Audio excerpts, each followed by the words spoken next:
देशी मद भाटी बंद पर अंटा भिड़िले शह शह महिला सुंदरगढ़ लेफ्रीपड़ा सर्गीपाली रे देशी मद भाटी लाइसेंस नवीकरण को विरोध पंचायत को मदमुक्त करने को दाबी राज्यर सबू राजस्व ग्राम को पहुंची सारी बिजुली विधानसभा उपमुख्यमंत्री केवी सिंहदेव को उत्तर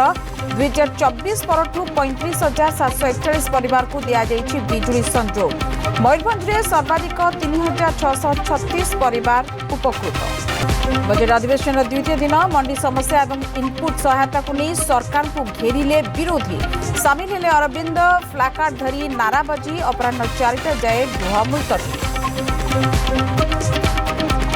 मार्च 16 रे राज्यसभा निर्वाचन ओडिशार 4 आसन सहित 10 राज्यर 37 आसन पर हेब भोट फेब्रुआरी 26 रे विज्ञप्ति मार्च 5 रे नामांकन ईसीआई प्रेस नोट पर जोर है राजनीतिक छक्का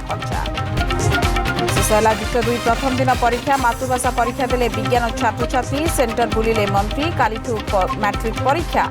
3082 केन्द्र में परीक्षा देवे 5,61,000 परीक्षार्थी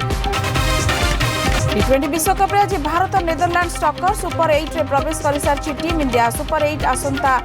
22 रे दक्षिण आफ्रिका सहित मुकाबला।